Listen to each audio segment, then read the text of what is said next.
Duta Besar Jepang untuk Indonesia Masaki Yasushi berkunjung ke kantor Tribun Timur di Jalan Cendrawasih, Mamajang, Kota Makassar, Sulawesi Selatan. Ia didampingi Kepala Kantor Konsuler Jepang di Makassar Ohashi Koichi dan Third Secretary sekaligus penerjemah Hayashida. Kunjungan tersebut diterima Pemimpin Umum Tribun Timur Andi Suruji bersama Wakil Pemimpin Redaksi Ronald dan Askambie serta Manajer Video Mansur.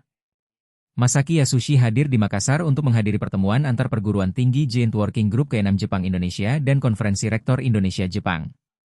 Dalam pertemuan itu, Masaki menyinggung soal tenaga kerja Indonesia di Jepang yang jumlahnya kini menempati posisi kedua terbanyak setelah Vietnam. Di Jepang banyak orang Indonesia, mereka dikenal ramah dan baik, kata Masaki melalui penerjemah. Ia mengajak generasi muda Indonesia tidak hanya bekerja di Jepang, tetapi juga menimba keterampilan untuk dibawa pulang dan mengembangkan daerah asal mereka. Masaki menambahkan, sebagian besar tenaga kerja Indonesia bekerja di sektor pertanian, namun peluang terbuka di banyak sektor lainnya.